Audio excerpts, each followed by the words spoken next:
श्री कृष्ण का रहस्य, जो तू करेगा वही लौटेगा। भाग 1, कर्म क्या है।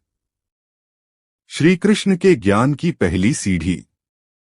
हे अर्जुन, तू कर्म कर, फल की चिंता मत कर। कर्म करना तेरा अधिकार है, लेकिन फल पर तेरा कोई अधिकार नहीं।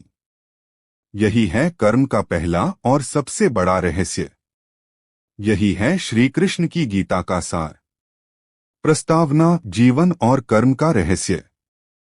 हर व्यक्ति जीवन में कुछ न कुछ करता है। कोई अच्छा बनता है, कोई बुरा। कोई दूसरों की सेवा करता है तो कोई धोखा देता है। लेकिन कभी आपने सोचा है कि क्यों कुछ लोग अच्छे कर्म करने के बाद भी दुख भोगते हैं? और क्यों कुछ बुरे लोग कुछ समय तक सुखी दिखाई देते हैं? इसका उत्तर श्री कृष्ण ने हजारों साल पहले महाभारत के युद्ध भूमि में दिया था। जब अर्जुन रणभूमि में अपने ही सगे संबंधियों को देखकर भ्रमित हो गया, तब श्री कृष्ण ने उसे कर्म, धर्म और आत्मा का ज्ञान दिया। कर्म क्या है? कर्म का अर्थ है कार्य, क्रिया या एक्शन।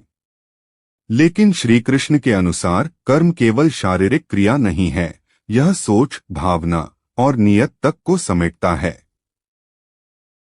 जो तुम सोचते हो, जो महसूस करते हो और जो करते हो, तीनों मिलकर तुम्हारा कर्म बनता है। उदाहरण, अगर कोई चोरी करने की योजना बना रहा है तो भले वह चोरी करे या न करे, उसकी नियत ही उसका कर्म बन चुकी है। कर्म का प्रकार। श्रीमद् भगवद गीता में श्री कृष्ण ने कर्म को 3 प्रकार में बांटा है। सत्वगुणी कर्म, उत्तम कर्म। निष्काम सेवा, प्रेम, दया, सत्य, जो स्वार्थ से रहित हो। राजसी कर्म, मध्यम कर्म। इच्छाओं से प्रेरित, दिखावे वाले कर्म, जैसे यश पाने के लिए दान देना। तमसी कर्म, निम्न कर्म। हिंसा, क्रोध, द्वेष और अज्ञान से किया गया कर्म। श्री कृष्ण कहते हैं, जो जैसा कर्म करता है वैसा ही फल पाता है। निष्काम कर्म क्या होता है? श्री कृष्ण अर्जुन से कहते हैं, कर्म करो लेकिन फल की आस मत रखो। यह कैसे संभव है? जब कोई किसान खेत में बीज बोता है तो वह परिश्रम करता है, लेकिन यह नहीं कह सकता कि फसल कैसी होगी। यह बारिश, मिट्टी, मौसम पर भी निर्भर है। इसी प्रकार हम कर्म तो कर सकते हैं, लेकिन उसका परिणाम कई कारकों से तय होता है। इसीलिए श्री कृष्ण कहते हैं, कर्म करो, फल पर अधिकार मत जताओ। क्या हर कर्म का फल मिलता है? हाँ, हर कर्म, चाहे वह बड़ा हो या छोटा, उसका प्रभाव होता है। जो तू करेगा वही लौटेगा। यही है कृष्ण का कर्म का नियम। लेकिन कभी कभी कर्म का फल तुरंत नहीं आता। कुछ कर्मों का फल इसी जीवन में, कुछ का अगले जन्मों में और कुछ का सामूहिक रूप से आता है। कर्म और पुनर्जन्म। श्री कृष्ण ने कहा कि आत्मा अमर है। न जन्म का आरंभ है, न मरण का अंत। आत्मा केवल शरीर बदलती है, जैसे मनुष्य पुराने कपड़े त्याग कर नए पहनता है।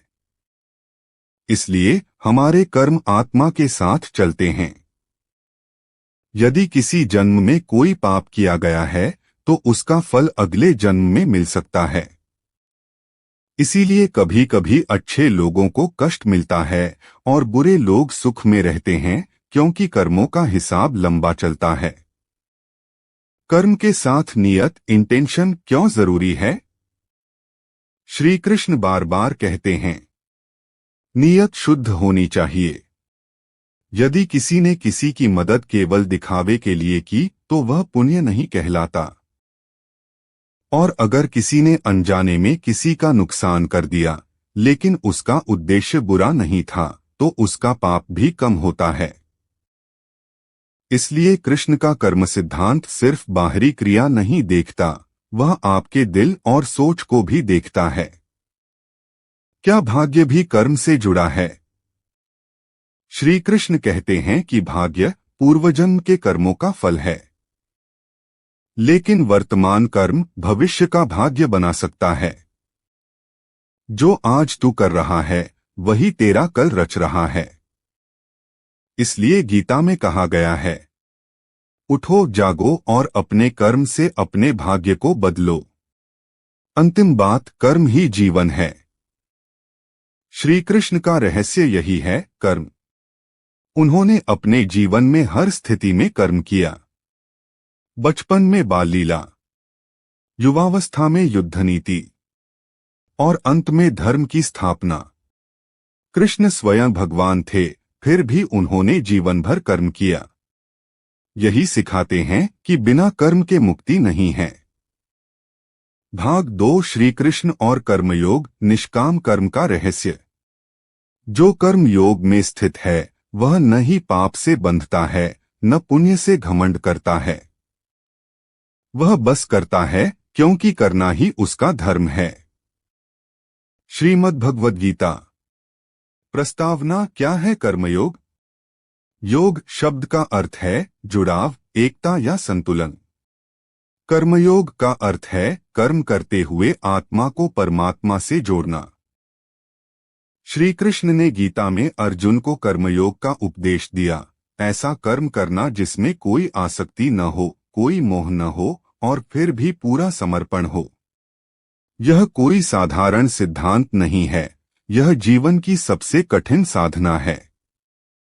और यही श्री कृष्ण का वास्तविक रहस्य है। निष्काम कर्म की परिभाषा। निष्काम का अर्थ है बिना किसी कामना के। मतलब ऐसा कर्म जो फल की इच्छा से नहीं बल्कि कर्तव्य समझकर किया जाए। कर्मण्येवाधिकारस्ते मा फलेषु कदाचन। श्री कृष्ण। इस एक श्लोक में संपूर्ण कर्मयोग समाया हुआ है। तू कर्म कर, लेकिन फल की चिंता मत कर। तू केवल अपने कर्म का अधिकारी है, फल का नहीं। श्री कृष्ण क्यों सिखाते हैं निष्काम कर्म? क्योंकि इच्छाओं से कर्म बंधन बन जाता है। जब हम फल की उम्मीद में काम करते हैं तो निराशा, अहंकार, मोह और क्रोध उत्पन्न होता है। लेकिन जब हम केवल धर्म, सेवा या आत्मशुद्धि के लिए कर्म करते हैं तब हम मुक्त होते हैं। उदाहरण, एक माँ अपने बच्चे के लिए खाना बनाती है, न कोई दिखावा, न कोई उम्मीद। वह सिर्फ अपने प्रेम और कर्तव्य से प्रेरित होती है। यही निष्काम कर्म है। श्री कृष्ण का जीवन एक जीता जागता कर्मयोग। श्री कृष्ण ने खुद अपने जीवन में निष्काम कर्म किया।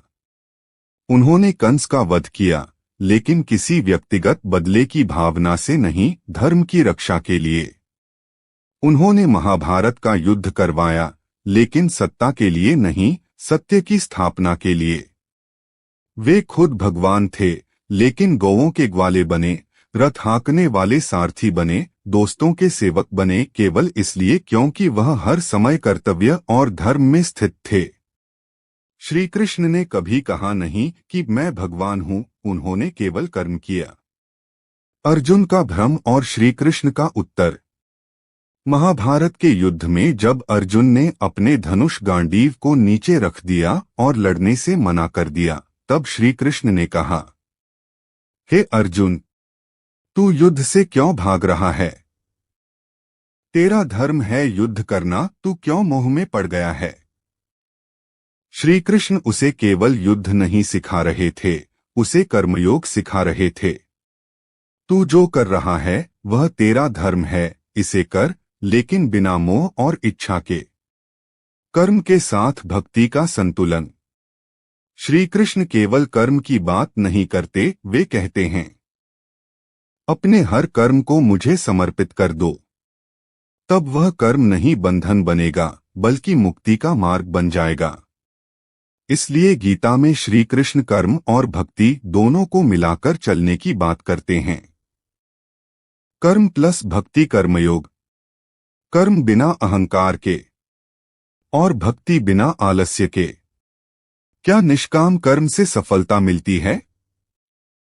हाँ, लेकिन यह दुनियावी सफलता नहीं, बल्कि आंतरिक शांति और आत्मिक सफलता है। जो बिना इच्छा के करता है, उसे ना हार का दुख होता है, ना जीत का घमंड। जो कर्म में लिप्त होते हुए भी निर्लिप्त रहता है, वही सच्चा योगी है। श्री कृष्ण। निष्कर्ष, श्री कृष्ण का कर्म रहस्य। श्री कृष्ण ने हमें केवल पूजा नहीं सिखाई, जीवन जीने का तरीका सिखाया। करो, लेकिन क्यों कर रहे हो यह जानो। जो कर रहे हो उसमें ईश्वर को देखो, और फिर न तुम दुखी होगे न डरे होगे। यही है श्री कृष्ण का कर्मयोग, यही है जो तू करेगा वही लौटेगा का अगला स्तर। भाग 3, पूर्वजन्म और वर्तमान कर्म। श्री कृष्ण की दृष्टि में पुनर्जन्म का रहस्य। न जायते म्रियते वा कदाचित, नाय भूत्वा भविता वा न भूयः। अजो नित्यः शाश्वतोऽयं पुराणो, न हन्यते हन्यमाने शरीरे। श्रीमद्भगवद्गीता। अर्थ। आत्मा न जन्म लेती है न मरती है। वह नित्य है, अविनाशी है। शरीर के नष्ट होने पर भी आत्मा नष्ट नहीं होती। आत्मा और पुनर्जन्म, श्री कृष्ण की दृष्टि। श्री कृष्ण के अनुसार हम केवल यह शरीर नहीं हैं। हमारा सच्चा स्वरूप आत्मा है, जो अजर, अमर और अनंत है। यह आत्मा एक शरीर छोड़ती है और दूसरा धारण करती है, जैसे मनुष्य पुराने वस्त्र त्याग कर नए वस्त्र पहनता है। इस यात्रा को ही पुनर्जन्म कहते हैं। कर्म और आत्मा का संबंध। हर आत्मा अपने साथ संस्कार और कर्मों का हिसाब लेकर चलती है। जैसा कर्म तुमने पिछले जन्मों में किया है, वैसा ही अनुभव इस जन्म में होगा। जो तू करेगा वही लौटेगा, केवल इसी जन्म तक सीमित नहीं है। यह नियम कई जन्मों तक चलता है। उदाहरण, धृतराष्ट्र और गांधारी। महाभारत में धृतराष्ट्र ने कहा, मैंने जीवन भर धर्म का पालन किया, फिर भी मेरे 100 पुत्र युद्ध में मारे गए। ये कैसा न्याय है? तब श्री कृष्ण ने बताया, पिछले जन्मों में तुमने जंगल में एक बार 100 छोटे पक्षियों को आग में झोंक दिया था, तब से यह कर्म तुम्हारे पीछे चल रहा था। यही है कर्म और पुनर्जन्म का गहरा संबंध। श्री कृष्ण का उत्तर, क्यों अच्छे लोगों को दुख मिलता है? श्री कृष्ण कहते हैं, कभी कभी किसी आत्मा को पिछले जन्म का पाप इस जन्म में भोगना पड़ता है। इसी कारण कुछ सज्जन व्यक्ति भी जीवन में कष्ट झेलते हैं। लेकिन श्री कृष्ण यह भी कहते हैं, यदि वे धर्म के पथ पर हैं, तो उनका कोई भी शुभ कर्म व्यर्थ नहीं जाएगा। श्री कृष्ण और अर्जुन का संवाद, पुनर्जन्म का ज्ञान। अर्जुन पूछते हैं, हे केशव, आपने तो कहा कि आपने जन्म लिया, फिर कैसे आप कहते हैं कि आप पहले भी थे? श्री कृष्ण उत्तर देते हैं, अर्जुन, तू और मैं अनेक जन्म ले चुके हैं, तुझे याद नहीं, लेकिन मुझे याद है। इसका अर्थ है, भगवान भी इस संसार में कर्मानुसार अवतार लेते हैं। लेकिन वे कर्मों के बंधन में नहीं होते, क्योंकि वे निष्काम होते हैं। कर्मों का फल कब और कैसे मिलता है? श्री कृष्ण के अनुसार कुछ कर्मों का फल तुरंत मिलता है, जैसे किसी को चोट पहुंचाओ और वह पलटकर वार करे। कुछ का फल इस जीवन में धीरे धीरे आता है, जैसे स्वास्थ्य बिगड़ना या रिश्तों में दरार। कुछ का फल अगले जन्म में मिलता है, विशेष रूप से वे कर्म जो बहुत अच्छे या बहुत बुरे हों। यही कारण है कि कभी कभी हमें अपने कर्मों का फल समझ नहीं आता, क्योंकि वह अतीत की परछाई हो सकता है। आत्मा की उन्नति, मोक्ष की ओर। श्री कृष्ण का उद्देश्य केवल कर्म का ज्ञान देना नहीं है, बल्कि यह भी सिखाना है कि अंततः आत्मा को मोक्ष की ओर बढ़ना है। मोक्ष क्या है? पुनर्जन्म के चक्र से मुक्ति। अपने सच्चे स्वरूप ईश्वर में लीन होना। न कोई जन्म न मृत्यु, केवल परम शांति। यह तब संभव है जब आत्मा अपने कर्मों को संतुलित कर ले और फिर भगवान की भक्ति और सेवा में लीन हो जाए। निष्कर्ष, पुनर्जन्म और कर्म का अटूट संबंध। शरीर नश्वर है लेकिन आत्मा अमर है। कर्म क्षणिक है पर उसका फल कालांतर तक चलता है। श्री कृष्ण का कर्म सिद्धांत यही सिखाता है कि हर जन्म एक मौका है अपने पिछले कर्मों को सुधारने का। हर कर्म एक बीज है जो किसी न किसी जन्म में फल देगा। हर आत्मा एक यात्री है जो अपने कर्मों के अनुसार अपना रास्ता तय करती है। कंस, शकुनी और दुर्योधन बुरे कर्मों का परिणाम। अधर्म का अंत निश्चित है। समय भले लगे लेकिन कर्म का न्याय सटीक होता है। श्री कृष्ण का कर्म सिद्धांत। प्रस्तावना, जब पाप बढ़ता है तो न्याय जन्म लेता है। श्री कृष्ण के जीवन में 3 ऐसे पात्र प्रमुख हैं, कंस, शकुनी और दुर्योधन, जिन्होंने बुरे कर्म किए और अंत में अपने ही कर्मों के जाल में फंसे। इन तीनों की कहानी एक चेतावनी है। बुरा कर्म चाहे जितना ताकतवर लगे, उसका अंत निश्चित है। और श्री कृष्ण स्वयं उस न्याय के लिए अवतार लेते हैं। कंस, अत्याचार का प्रतीक। कंस ने अपनी बहन देवकी के गर्भ से जन्म लेने वाले अपने ही भांजे को मारने का प्रयास किया। उसने 6 बच्चों की निर्दयता से हत्या की, मथुरा पर अत्याचार किया और श्री कृष्ण को बार बार मारने के लिए राक्षसों को भेजा। परिणाम क्या हुआ? श्री कृष्ण ने उसका वध किया। कंस का अंत उसके ही कर्मों की वजह से हुआ।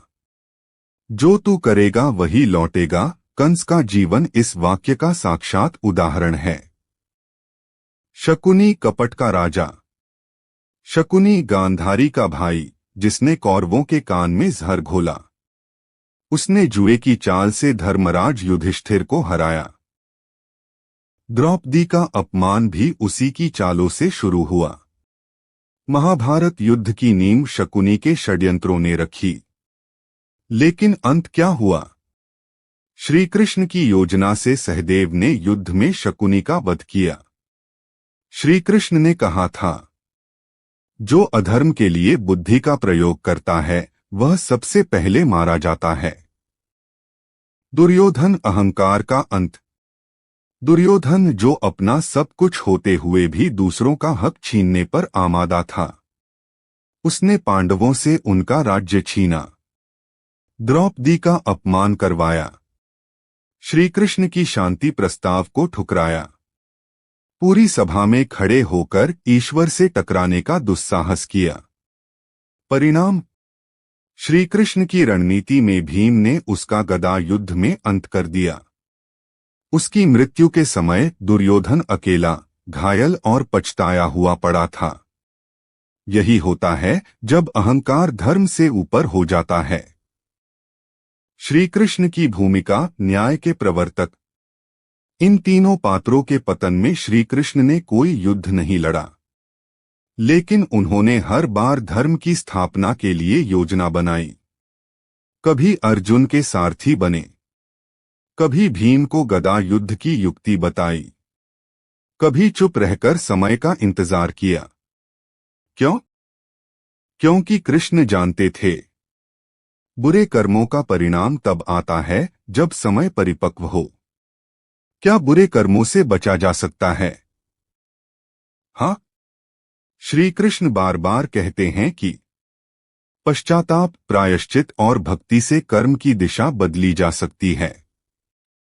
लेकिन कंस, शकुनी और दुर्योधन जैसे लोग या तो पश्चाताप नहीं करते या अपने कर्मों को धर्म मान लेते हैं और इसलिए वे विनाश के पात्र बनते हैं। सीख, हर कर्म का हिसाब रखा जा रहा है।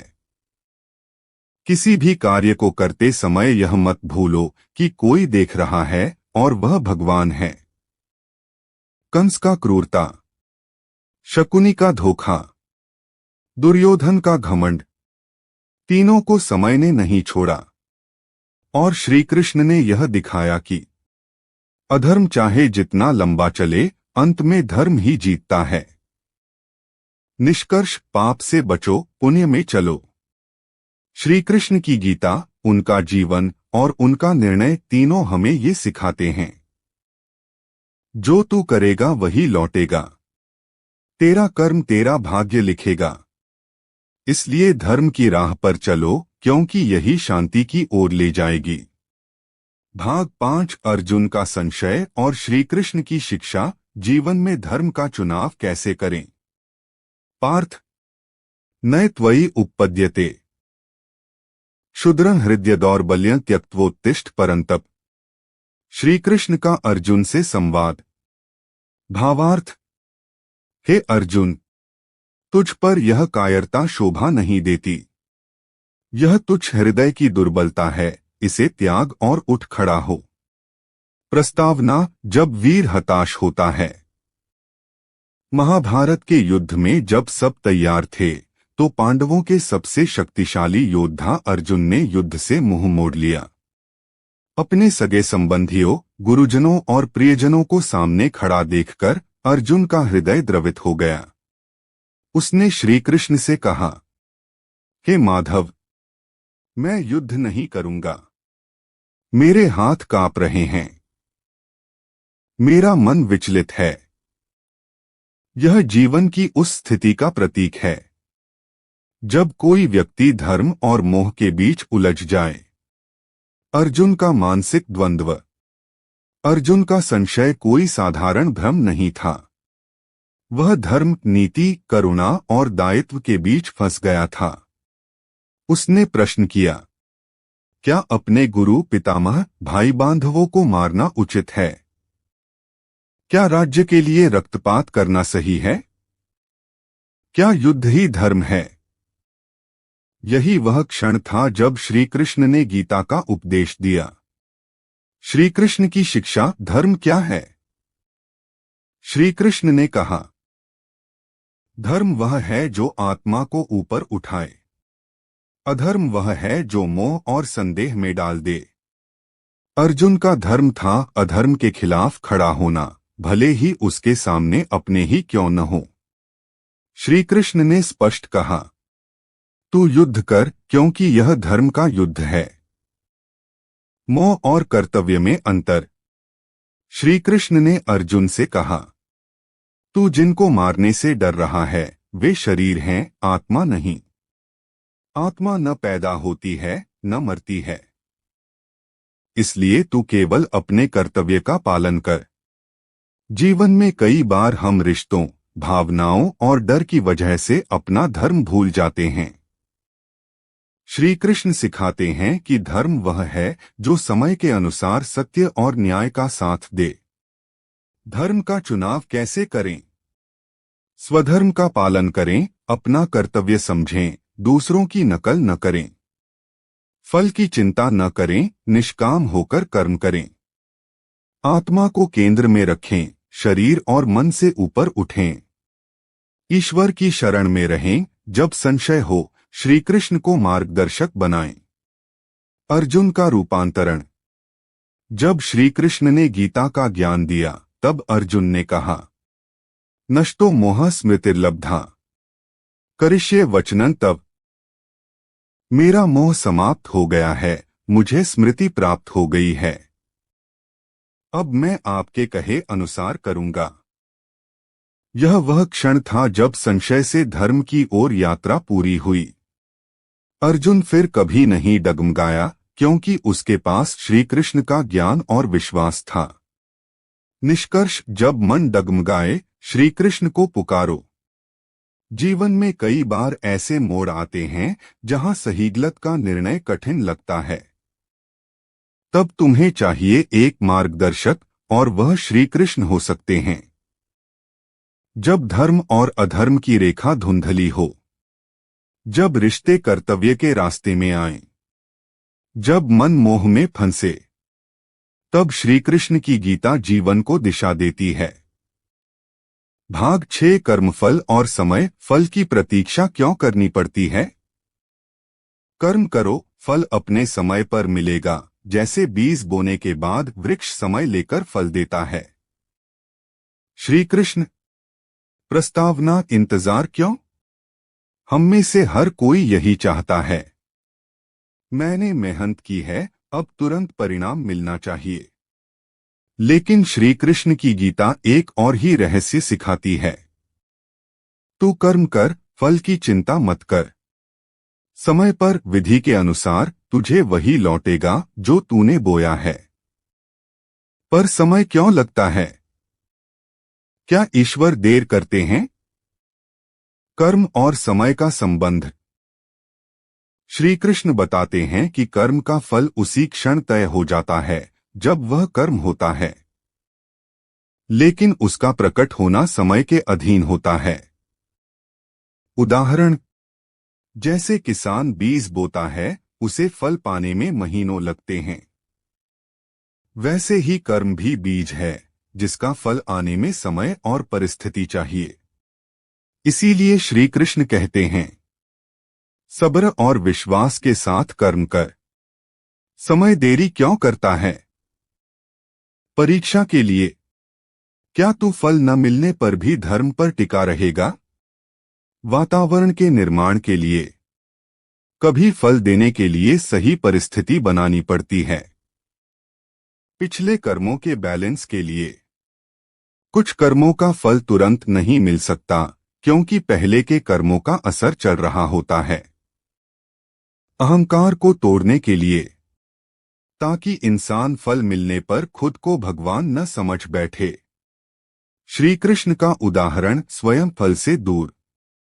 श्री कृष्ण ने जीवन भर असंख्य अच्छे कर्म किए, अधर्म का नाश किया, भक्तों की रक्षा की, गीता का ज्ञान दिया। लेकिन उन्हें क्या मिला? जीवन के अंत में वे जंगल में अकेले थे। उनके कुल का विनाश हुआ। स्वयं को जरा नामक शिकारी के हाथों मृत्यु मिली। फिर भी उन्होंने कभी शिकायत नहीं की। क्यों? क्योंकि श्री कृष्ण स्वयं जानते थे, कर्म फल के लिए नहीं, धर्म के लिए होना चाहिए। धैर्य रखना क्यों जरूरी है? श्री कृष्ण ने गीता में कहा, धैर्य और श्रद्धा के बिना कोई भी साधना सफल नहीं होती। फल न मिले तब भी कर्म मत छोड़ो, क्योंकि यही सच्ची भक्ति है। धैर्य रखने वाले को ही फल का मूल्य समझ आता है। जो प्रतीक्षा कर सकता है वही सच्चे अर्थ में कर्मयोगी है। क्या फल कभी नहीं मिलता? नहीं। श्री कृष्ण स्पष्ट कहते हैं, कभी किसी शुभ कर्म का विनाश नहीं होता। जो तू करता है वह लौटता है, आज नहीं तो कल, इस जन्म में या अगले में। यदि तुम्हारा मन कहे कि मेरे कर्म व्यर्थ जा रहे हैं, तो श्री कृष्ण की यह बात याद रखना, मैं हर भक्त का हिसाब रखता हूँ और उसे सही समय पर सही रूप में फल देता हूँ। फल की बजाय प्रक्रिया में विश्वास रखो। फल हमारे वश में नहीं, लेकिन कर्म की पवित्रता हमारे हाथ में है। श्री कृष्ण चाहते हैं कि इंसान फल पर नहीं, अपने कर्म और नियत पर ध्यान दे। यदि कर्म सच्चा हो तो फल अपने आप आएगा, चाहे देर से। निष्कर्ष। कर्मफल और समय का रहस्य।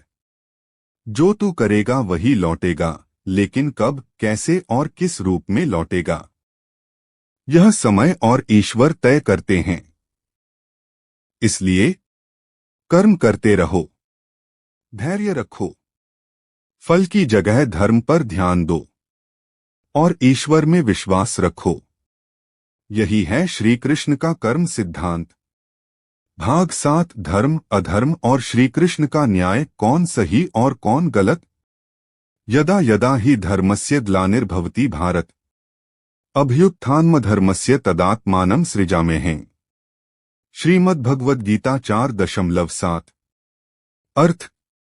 जब जब इस धरती पर धर्म की हानि होती है और अधर्म बढ़ता है, तब तब मैं स्वयं अवतार लेता हूँ। प्रस्तावना: धर्म और अधर्म की रेखा कहाँ है? जीवन में कई बार ऐसा होता है कि सही और गलत की रेखा धुंधली हो जाती है। क्या रिश्तों की रक्षा धर्म है या न्याय की?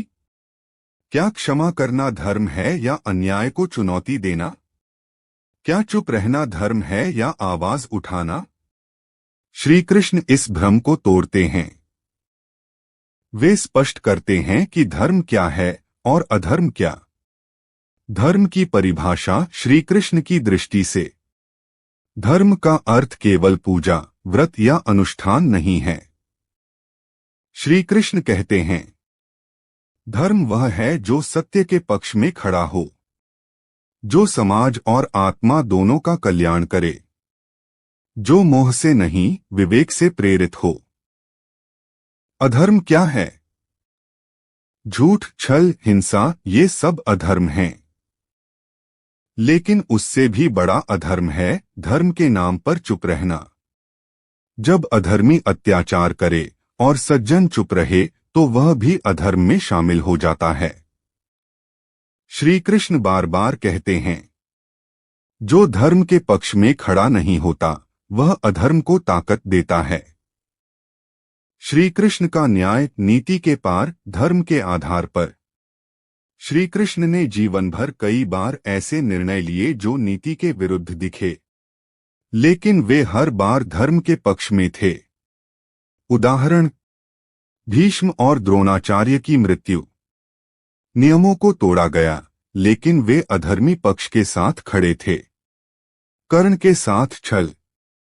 युद्ध धर्म का था और श्री कृष्ण ने उसे धर्म के अनुसार संतुलित किया।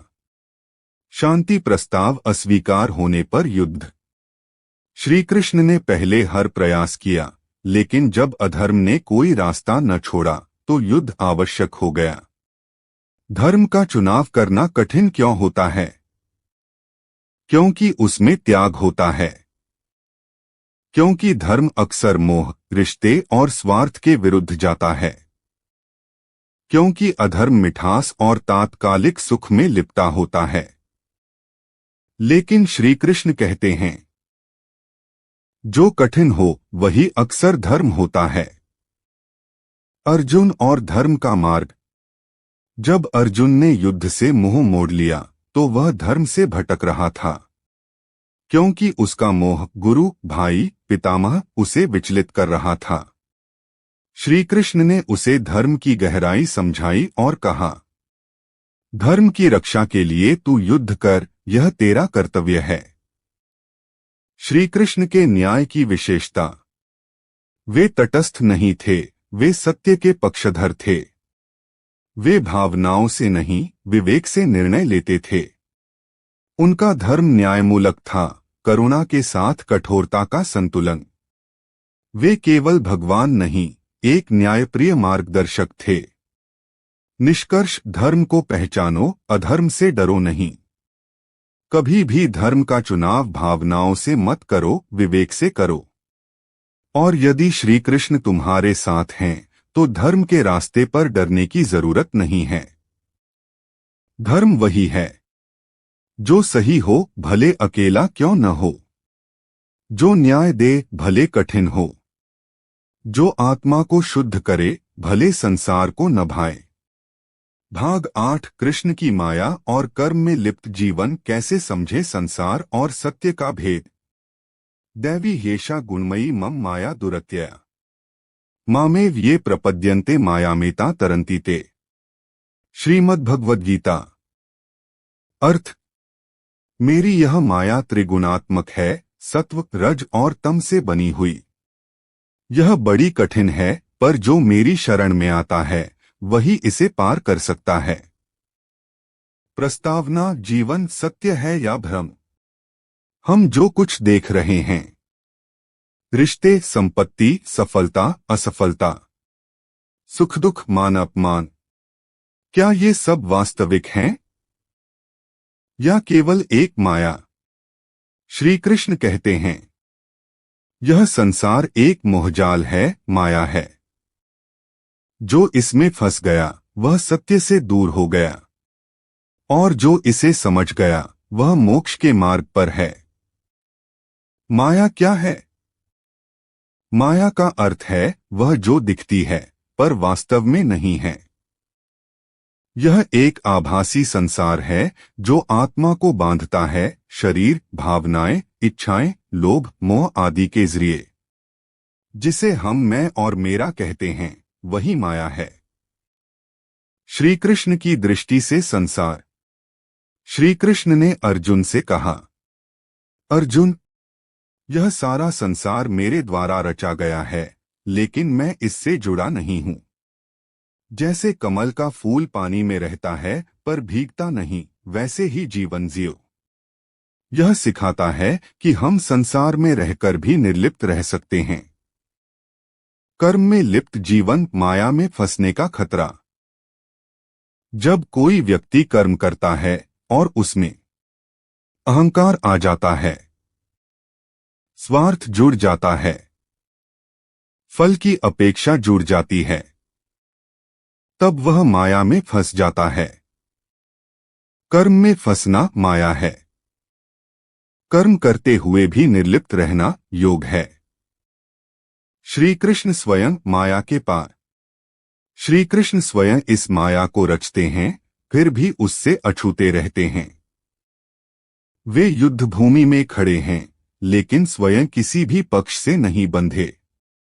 वे प्रेम करते हैं, लेकिन स्वार्थ से नहीं। वे नाचते हैं, लेकिन बांधते नहीं। यही है श्री कृष्ण की दिव्यता, कर्म में लिप्त लेकिन माया से मुक्त। संसार में रहकर भी मोक्ष कैसे पाएं?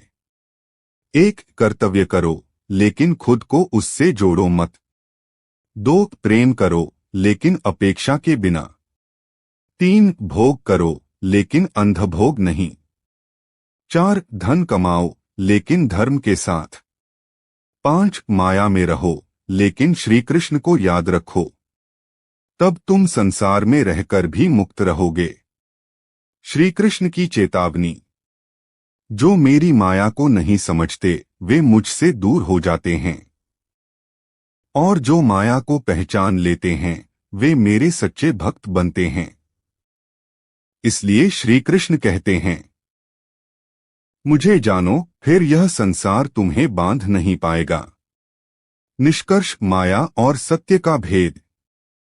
जो बदल जाए वह माया है, जो स्थायी हो वह सत्य है, जो बांधे वह माया है, जो मुक्त करे वह श्री कृष्ण है।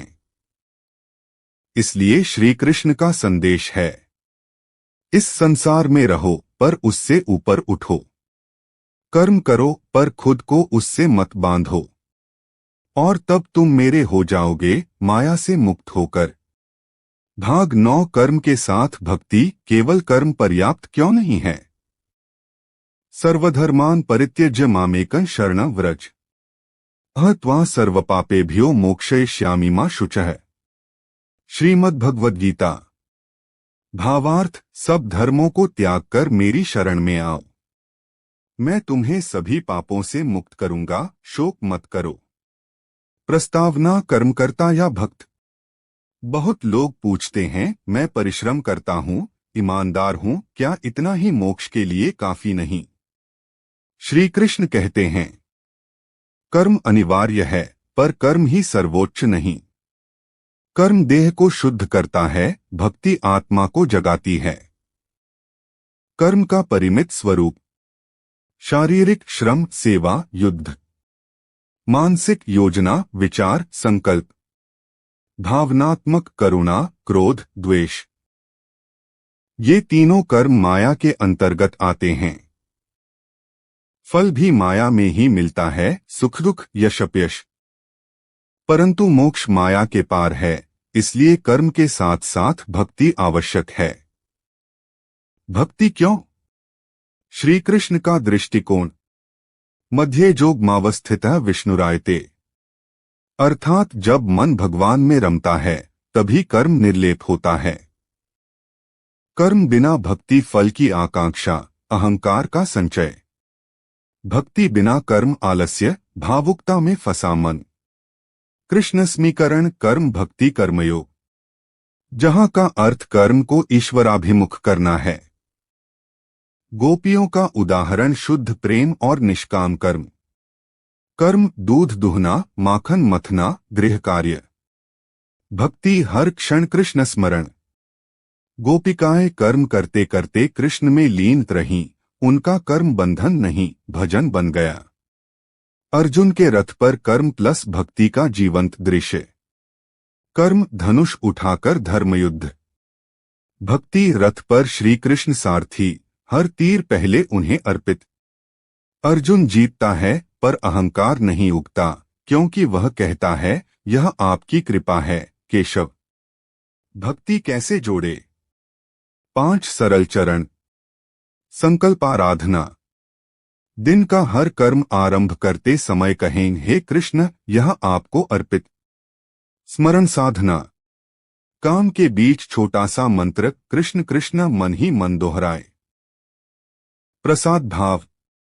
भोजन वेतन सम्मान सबको प्रसाद मानकर स्वीकारें, अभिमान हल्का होता है। सेवा भाव। कार्यस्थल परिवार समाज नरसेवा नारायण सेवा का दृष्टिकोण। रात्रि समर्पण। सोने से पूर्व दिन भर के कर्म मन ही मन कृष्ण को समर्पित करें, चिंता शून्य होती है। श्री कृष्ण की गारंटी। अनन्याश्चिंत्यन्तो मां ये जनाः पर्युपास्ते तेषां नित्याभियुक्ताना योगक्षेम वहाम्यहम् गीता। अर्थ जो अनन्य भाव से मुझे भजते हैं मैं उनकी आवश्यकताएं पूरी करता हूं और जो उनके पास है उसकी रक्षा करता हूं। निष्कर्ष। कर्म बिना भक्ति पवन बिन सुगंध के समान है। भक्ति बिना कर्म बिजली बिन बल्ब है। जब दोनों मिलते हैं तो जीवन दीपक बनकर जगमगाता है। कर्म देता है दिशा, शरीर की सिद्धि। भक्ति देती है गति, आत्मा की पराकाष्ठा। दोनों मिलकर बनते हैं कर्मयोग, जहां जो तू करेगा वही लौटेगा का फल सर्वोत्तम रूप में मिलता है, मोक्ष रूप में। भाग 10। आधुनिक जीवन में कृष्ण का कर्म सिद्धांत, नौकरी, व्यापार और रिश्तों में प्रयोग। यूट्यूब वीडियो का भावनात्मक और प्रेरणादायक समापन। प्रस्तावना। क्या गीता आज भी लागू होती है? जीवन तेज है। नौकरी में टारगेट्स, व्यापार में प्रतियोगिता, रिश्तों में अपेक्षाएं। ऐसा लगता है मानो आध्यात्म अब व्यावहारिक नहीं रहा। लेकिन श्री कृष्ण कहते हैं समय बदला है, सत्य नहीं। कर्म का नियम आज भी वही है, जो तू करेगा वही लौटेगा। ऑफिस में श्री कृष्ण। मूल मंत्र। काम में श्रेष्ठता ही सच्चा धर्म है। हर कार्य को पूजा समझकर करो, न कि बोझ। सहकर्मियों से मैत्री, लेकिन तुलना नहीं। सफलता आए तो गर्व नहीं, धन्यवाद दो। श्री कृष्ण यही सिखाते हैं। कर्म तेरा अधिकार है, पर फल मेरा।